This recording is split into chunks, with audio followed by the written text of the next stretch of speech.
En esta noche me gustaría hablarles de el libro de Lucas, pero antes de empezar me gustaría contarles algunos datos, ¿no? Para que tengamos en cuenta. Vayamos primero a Lucas, capítulo 1, y vayamos todos, si no igual el texto va a aparecer acá, así que pueden leerlo ahí directamente, si no me equivoco, acá o acá.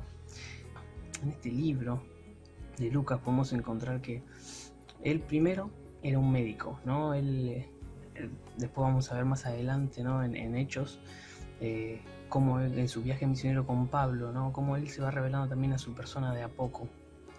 Acá vamos a ver solo una presentación y él especifica, ¿no? A quién es dirigido esta recopilación de datos, ¿no? Podemos encontrar que es dirigido hacia Teófilo, probablemente haya sido un funcionario político de la época y que haya tenido dudas respecto a Jesús. Entonces podemos encontrar que Lucas le escribe estos dos tomos, ¿no? Lucas y Hechos, el libro de Lucas y el libro de Hechos, para Teófilo, evidentemente para aclarar alguna duda.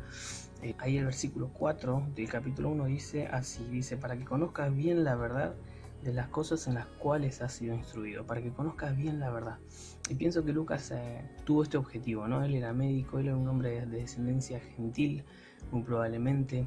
Esto lo podemos evidenciar por su jerga, por su habla, ¿no? Cómo escriben en los mismos textos bíblicos, en los originales, ¿no? Y que en vez de menciones en hebreo vas a dar menciones en griego, ¿no? Y vas a ver cómo él entra en una contextualización que tiene que ver con el ámbito gentil, ¿no? Por eso decimos que el libro de Lucas está escrito, ¿no? Para el ámbito gentil, pero específicamente para los griegos, ¿no? Y cómo presenta Lucas a Jesús en este libro, lo presenta como hombre. Eso es una de las evidencias, ¿no? Más grandes, y que podemos decir que puede ser escrito para el ámbito griego.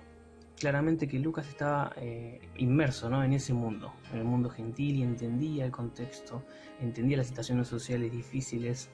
Podemos ver que en el Evangelio hay algunas características que se destacan. Por ejemplo, en el capítulo 4 de Lucas, versículo 18, se declara el versículo clave del Evangelio, ¿no?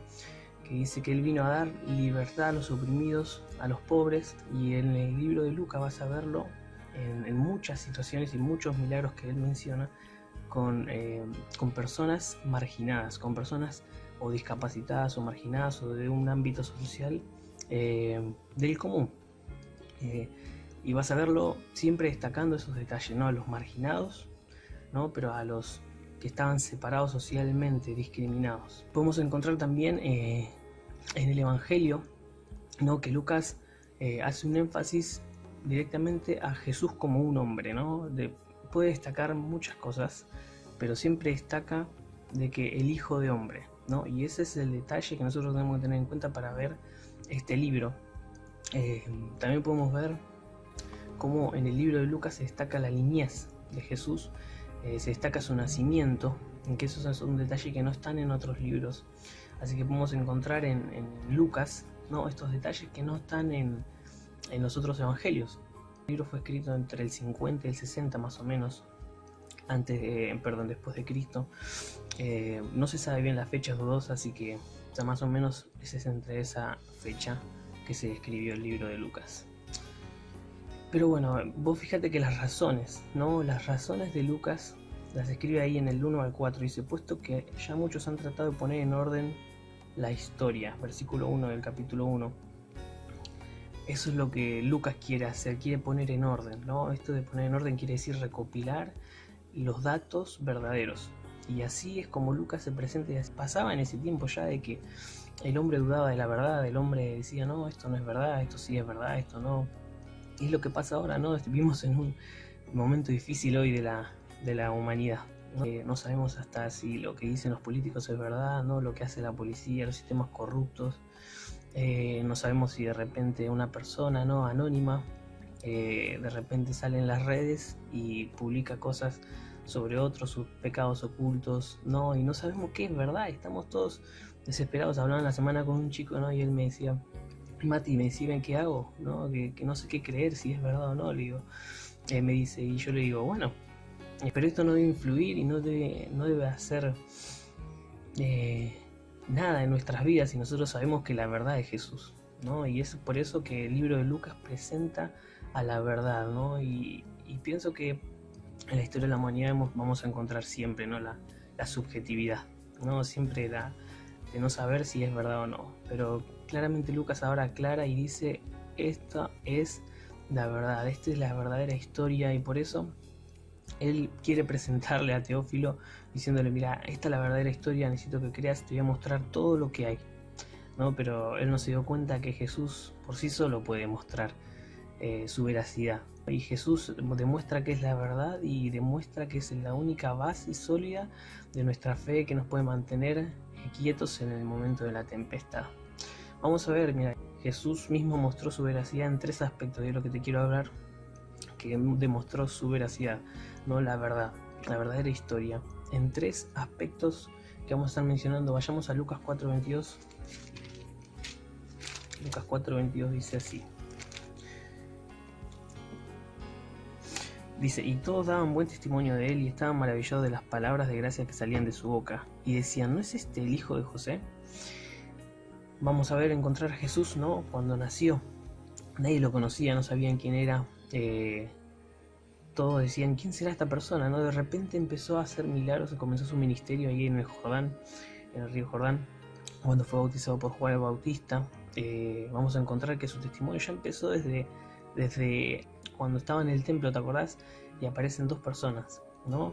Y uno ora y dice, gracias Señor, ¿no? Porque mis ojos han visto tu salvación. Podemos ver muchos testimonios de personas que dicen, este es Jesús. Pero hay 3 aspectos, ¿no?, esenciales que vamos a destacar cuanto a Jesús y su veracidad en el testimonio.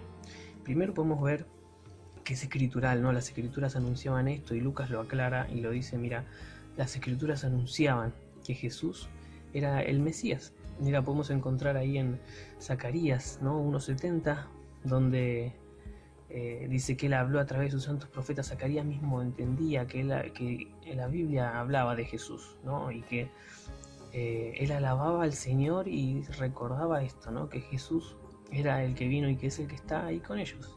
También podemos encontrar cómo lo anuncia Juan, ¿no? Ahí en Lucas 3, del 4 al 6, ¿no? Juan lo anuncia y habla de él, dice, ¿no?, como Isaías dice, ahí habla de los profetas, específicamente en Isaías, ¿no?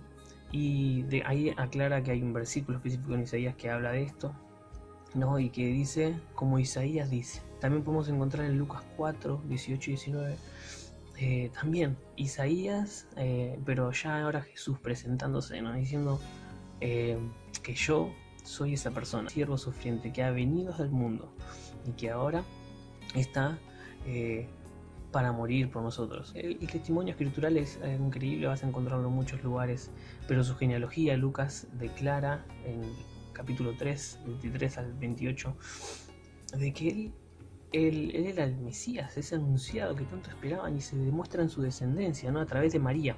Hemos encontrado quizás en otro evangelio que habla a través de José, la descendencia, pero ahora de María, ¿no?, de su descendencia por parte de su madre, y llega hasta Adán. ¿Por qué ese detalle? Bueno, llega hasta Adán porque él quería demostrarle, ¿no?, que el primer hombre ha fallado, pero el segundo hombre, Jesús, ha venido para redimir al hombre, ¿no?, y que él pudo lograr lo que el primer hombre no pudo lograr.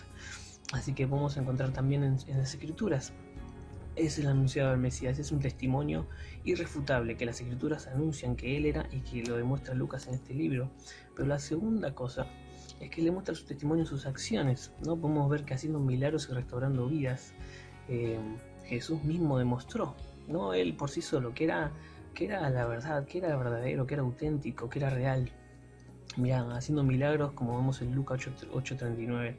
¿Te acordás del endemoniado Gadareno? En 8:39 dice que todos, que dice, andá y anunciá, ¿no?, esta verdad es a todos. Y dice que todos se maravillaban por eso. Es interesante porque 2 versículos después dice que Jesús vuelve. En la historia podemos encontrar que ha pasado un tiempo cuando Jesús sana a este endemoniado Gadareno, se va de ese lugar. Pero cuando vuelve, encuentra una multitud que lo sigue. Y eso es increíble porque quizás uno, ¿no?, que el Señor uno, y es más, cuando el Señor sana ese endemoniado Gadareno y lo libera, la gente lo echó, pero después lo recibió, luego un tiempo lo recibió porque entendió que era algo distinto, algo, ¿no?, diferente, pero gracias a quien, al testimonio del Gadareno, no hay nada más, ¿no? Uno solo puede hacer el cambio, ¿no?, anunciando las verdades y las maravillas de Dios. ¿Qué puedes hacer vos en tu casa, en tu barrio? Puedes ser también ese endemoniado de arena, ¿no? Que recibió el milagro, vos recibís el milagro. ¿Qué estás haciendo con eso, no? ¿Lo estás anunciando? ¿A cuánto estás ganando? Dice que había una multitud esperando a Jesús. Y ahí está el punto, ¿no? Es increíble que también restaurando vidas, ¿no? Como la de Zaqueo. En Lucas 19, del 1 al 10, Zaqueo, alguien chiquitito, se tuvo que subir al árbol sicomoro, que era un árbol alto. Zaqueo tenía mucha plata, ¿no? Pero vemos que restauraba la vida porque él estaba buscando una necesidad en su corazón, no de saber la verdad.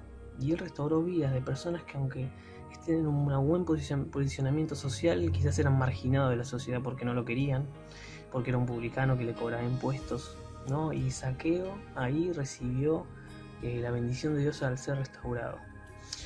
Pero en su forma de vivir, también lo vemos en Lucas 23:41, habla ese hombre que estaba crucificado, dice: nosotros merecemos esta cruz, pero él no hizo nada, él no la merece. Después en sus palabras, cumpliendo sus promesas y demostrando su autoridad, ¿no? Cuando anuncia su muerte a los discípulos en Lucas 9:43 al 45, pero también cuando demuestra su autoridad en Lucas 20, cuando los fariseos lo quieren atacar, o aún cuando estaba ante el concilio en Lucas 22, 70, ahí muestra él, ¿no? Su autoridad. Ustedes dicen que soy el Cristo. Vemos que su testimonio abunda, ¿no? Abarca todo esto. Es increíble su testimonio. El testimonio de Jesús era tan fuerte que su propia vida lo evidenciaba. Sus milagros, sus palabras, cumpliendo sus promesas.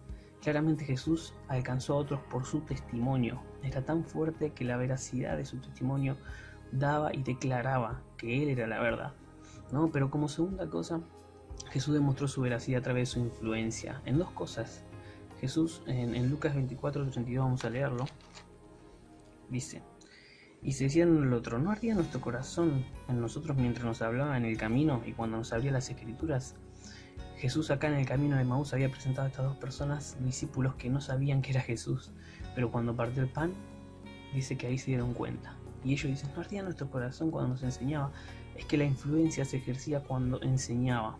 En su testimonio, como vimos, ¿no? Entre su escritura, sus acciones y lo que decía, él en su testimonio ganaba veracidad. Pero ahora vemos que en su influencia, ¿no? Este rasgo de líder y de liderazgo de Jesús, vamos a encontrar que sus enseñanzas específicamente, vamos a encontrar su influencia en las masas, ¿no? Las multitudes lo seguían. ¿Te acordás de esa escena, ¿no? Donde Jesús estaba en la barca y enseñaba? También en otra escena vas a encontrar que hay 5.000 personas ahí. ¿Por qué tanta acumulación? Hoy en día podemos ver muchos predicadores que atraen a mucha gente, pero sin embargo, ¿cuál de ellos es verdadero? Es la pregunta. No lo sabemos. Bueno, si atrae a las masas, algo evidentemente de veracidad tiene. Después, a la larga, se va a demostrar si es sí o si no, si es verdad o no. No, las iglesias pueden estar muy llenas y puede haber muchas multitudes, y sin embargo lo que escuchan son pocos. Por eso Jesús también demostró su influencia en sus seguidores, ¿no? Vos fíjate, quiero destacar ahí en sus seguidores, porque en las masas de la gente escuchaba las enseñanzas y su influencia era grande. Es más, se escuchó hasta Teófilo, y mucha gente posteriormente, después de su resurrección, ha conocido a él hasta el día de hoy. Pero en sus seguidores, específicamente poniendo en práctica sus enseñanzas. Hay un versículo ahí en Lucas 9:6 que Jesús le dice: el que quiera seguir debe dejar su familia, ¿no? Debe dejar todo y darme su vida y tomar su cruz y seguirme. Después de eso, posteriormente, las multitudes se fueron, ¿no? Después de ese mensaje, y solo quedaron sus seguidores, los fieles. Bueno, vos podés ser parte de la masa o sus seguidores. Jesús esperaba, ¿no? Que la influencia llegue a tal punto, ¿no? Que ellos estén dispuestos a tomar su cruz y dejar su propia vida, hasta su familia, por él. ¿Estás dispuesto a dejarlo también por Jesús? Él demostró, ¿no?, que su influencia debe ser tan grande que en nuestra vida tiene que haber un cambio radical, un cambio de las cosas que los demás por ahí no esperan, pero que Dios está esperando de nosotros. No dejar tu familia, ese concepto es algo muy raro, pero Jesús decía: tenés que estar dispuesto a esto si me querés seguir. Y así las masas se disipaban y solo quedaban sus seguidores. Hoy puedes ser su seguidor o puedes ser masa, ¿no? Gente del montón. Pero puedes ser su seguidor, ¿no? Y puedes dejar eso que tanto te gusta para poder seguir a Jesús. Es un sacrificio que Él espera de sus seguidores, así que vos sos el único que puede tomar la decisión de si estás en un grupo o en otro. Vemos que su influencia era tan grande, ¿no? Pero también Jesús demostró su veracidad a través de sus valores eternos. Él demostró su veracidad, como dijimos, a través de su testimonio escritural, en sus acciones, en sus palabras. También podemos ver que su veracidad se demostró en su influencia en las masas, pero también en sus seguidores, en su familia, en sus discípulos, ¿no? Y también ahora vamos a ver que Jesús demostró su veracidad a través de los valores eternos, ¿no? En Lucas 6:20 dice así, Lucas 6:20, vayamos ahí, dice así: y alzando los ojos hacia sus discípulos decía: bienaventurados vosotros los pobres, porque vuestro es el reino de Dios. ¿A quién apuntó su mirada? A sus discípulos. ¿Te acuerdas que hay un versículo que decía, ¿no? que aquel que haga la voluntad de mi Padre, este es mi hermano, mi hermana, ¿no? Apuntando también al concepto anterior de sus seguidores. Jesús estaba apuntando a las personas que estaban cerca de él, ¿no? Y les demostraba a través de valores eternos, de valores que están fuera de este mundo, ¿no? Los conceptos tanto espirituales como los humanos. Es decir, nosotros entendemos que la familia es algo que nosotros nacemos, estamos con ellos, ¿no? Disfrutamos, a veces no, muchas veces no, bastante a veces no. Pero Jesús le demostró que el concepto es distinto, ¿no? El concepto es distinto. Dice: bienaventurados vosotros los pobres en espíritu. ¿Cómo los pobres en espíritu? No tiene ningún sentido. Y miraba a sus discípulos. Porque ¿qué pasa? En el reino, en el mundo espiritual, ¿no? De Dios, es distinto. Nosotros, ahí no se destaca el que más sabe. Ahí no se destaca, ¿no? el que más carreras tiene, ¿no? En el mundo espiritual de Dios se destaca a los que son pobres en espíritu, los que entienden, ¿no? Que no tiene ningún valor si no es con Él. Y ahí está el punto que quiere destacar Jesús, que ha destacado en muchas partes de su evangelio en cuanto al punto anterior, recordando esto, ¿no? Que sus seguidores deben estar dispuestos también a dejar el concepto de la familia, ¿no? Que el valor eterno que Dios quiere poner en nuestros corazones, ¿no? Es una forma de vida, en el servicio, es un estilo de vida. Ahora voy a ir mencionando estos puntos, pero principalmente en cuanto a los conceptos humanos, ¿no? A veces nosotros nos queremos poner, ¿no? Y decir: bueno, yo como mi familia no sigue a Dios, entonces yo no sigo a Dios, ¿no? Y eso es totalmente lo contrario. Él demostró su veracidad a través de los valores eternos que les transmitió a sus discípulos, que también te quiere transmitir hoy a vos. Por eso quería destacar esto para hacer mención de estas tres cosas. ¿En qué valores eternos Él demostró su veracidad? En el servicio a otros, vamos a ver tres al menos, ¿no? Que Él demostró entrega, humildad. Él demostró perdón en el servicio a otros, ¿no? En entrega, cuando por ejemplo en Lucas 7:44, cuando la mujer le pidió su perfume más caro y que era de mucho valor, y la señora no tenía mucha plata, ¿no? Ella aún así enjuagó sus pies con su cabello, ¿no? Él lo dio lo más preciado, entrega. Y él dijo: no, deja, esto es lo que tiene que hacer. Y los discípulos no entendían esos valores que no eran claramente humanos. Jesús le dijo: ella quiso dar, ¿no? Ella, bueno, me tenía un vaso de agua, le dice Pedro, pero ella me dio de lo más preciado de su vida. También te invita a vos, ¿no? Y me invita a mí a poder dar lo mejor en el servicio a otros, aunque los demás por ahí no sean tan atentos como nosotros. La humildad, ¿no? Cuando le lava los pies a Pedro, ¿te acordás? Ahí en Lucas 22:27, y le demuestra la manera de actuar. Él era Jesús, pero él lavaba los pies, ¿no? Y también tiene que ser esa nuestra actitud de decir: yo no quiero ser el primero, aunque yo quiera. Aunque quiera ser el primero, debo buscar, tratar de no resaltar, ¿no? Y buscar siempre la humildad, ¿no? Que eso es algo que nos cuesta a todos. A veces uno dice: no, yo sé hacer esto, ¿no? Entonces yo lo voy a hacer mejor que el otro, entonces yo digo, lo vamos a hacer así. Pero la humildad de Jesús nos demuestra y nos da un ejemplo de un valor eterno, ¿no? De que no nos debemos poner uno por sobre otro, sino buscar servirles y sin destacar a veces, ¿no? Y el perdón, ¿no? Cuando Pedro le niega y Jesús ahí lo redime y le da un abrazo y le da otra oportunidad. Y a veces cuando las personas nos fallan en el servicio, nosotros simplemente no le damos otra oportunidad. Pero el ejemplo de Jesús es un valor eterno porque le dio una oportunidad a alguien que no lo merecía. ¿no? Y así nos hace a nosotros también el servicio a Dios en su iglesia. Nos da otra oportunidad. Vemos ahí también que su estilo de vida, ¿no? Comunión, la mansedumbre, la paciencia se destacan en la comunión, ¿no? Que dice una noche estuvo orando toda la noche en Lucas 4:1. Increíble, ¿no? Hoy no podemos pasar más de 5 minutos orando. La mansedumbre, ¿no? Cuando volteó la mesa de los campistas, vos decís, hey, pero se enojó. No se enojó, él sabía lo que tenía que hacer. Él tuvo que mostrarle de esa manera fuerte a ellos, ¿no? De que lo que estaban haciendo estaba mal y era un pecado terrible. Pero también podemos ver su paciencia con sus discípulos en Lucas 9:54, en donde le dice, Señor, los consumimos con fuego. Y el Señor le dice, no entendiste nada, espera. Y lo guía, ¿no? Y le enseña. Jesús demostró en su estilo de vida, ¿no? ¿Qué está demostrando vos en tu estilo de vida en tu casa? ¿Demostrás que hay oración? ¿Demostrás que hay comunión? ¿Demostrás que hay mansedumbre, paciencia? ¿O te enojas de la nada? ¿No tenés paciencia con tu hermanita, con tu hijo, con tu esposa, con tu esposo? ¿Dónde está la mansedumbre? Pues saber controlarse, ¿no? Y la comunión principalmente. ¿Cuánto tiempo pasaste orando? Él pasó toda una noche. Él fue el ejemplo del valor eterno de la oración. Jesús en su comunión se destacó, pero por último en su amor incondicional que se demuestra a través de su sacrificio. Y este es el punto más importante, porque cuando murió por nosotros, Él no le importó, ¿no? Cuántas veces íbamos a fallar. Mirá lo que dice Juan 13:1. Juan 13:1, mirá lo que dice.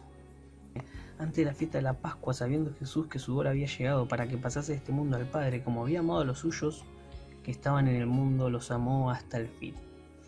El Señor amó a los suyos. No es un amor incondicional, es un amor que claramente no excede cualquier barrera. Su sacrificio fue lo único, el valor eterno, y mostró su veracidad. Yo creo que Teófilo habrá visto y dicho, no puede ser, esto es increíble, cómo este hombre puede tener estos valores. Él, como decíamos, demostró en su estilo de vida, en el servicio a otros demostró su valor eterno. En su estilo de vida, la comunión, la mansedumbre, la paciencia, en su amor incondicional, el sacrificio. Él demostró en estas tres cosas que sus valores eternos eran diferentes a los del mundo.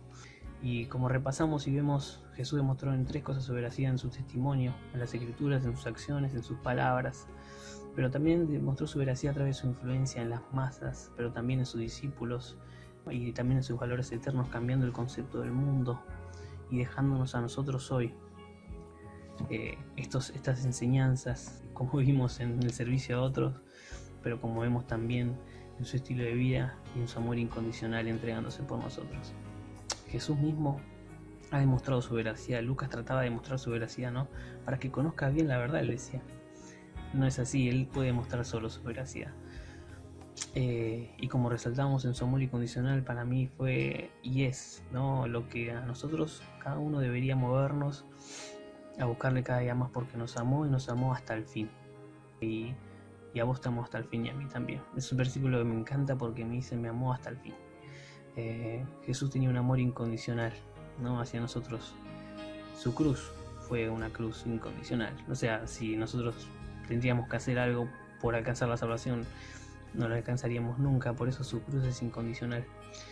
Y bueno, ahí como en el versículo 34 del capítulo 24, los discípulos de Maús dicen verdaderamente el Señor ha resucitado. Verdaderamente el Señor ha resucitado. Esta es la prueba irrefutable que necesitaba Teófilo para conocer que Jesús ha resucitado. Que otras personas lo vivan en su propia vida y lo entiendan.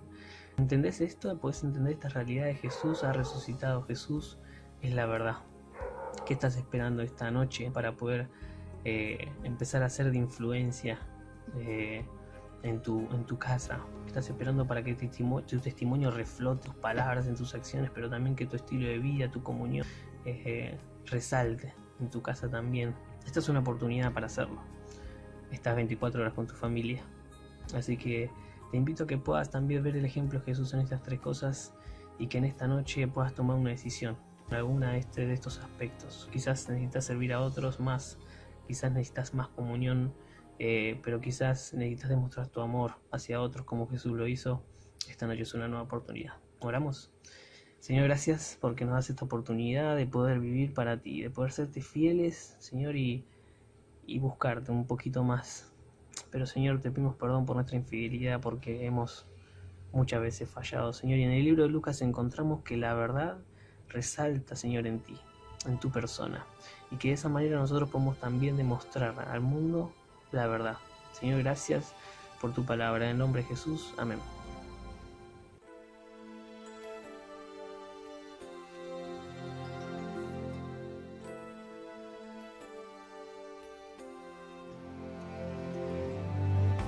Solo está un niño un día frío, él no tiene hogar, va sin destino. Esa noche tan oscura, ¿dónde iré? Él pensó.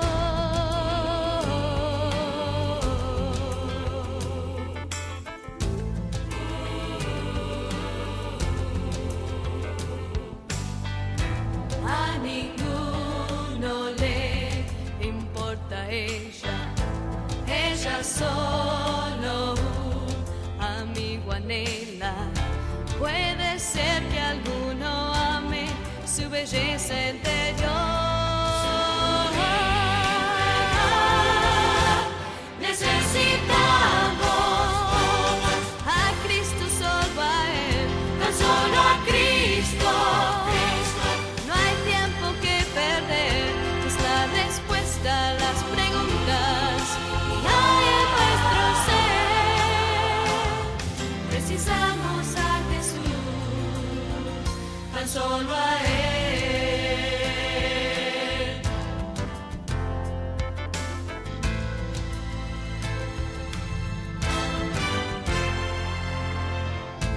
Una decisión se toma a diario, te dirán qué hacer a cada paso.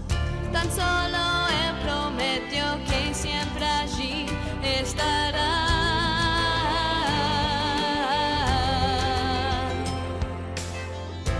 De tus sueños y deseos amplios, ven tal como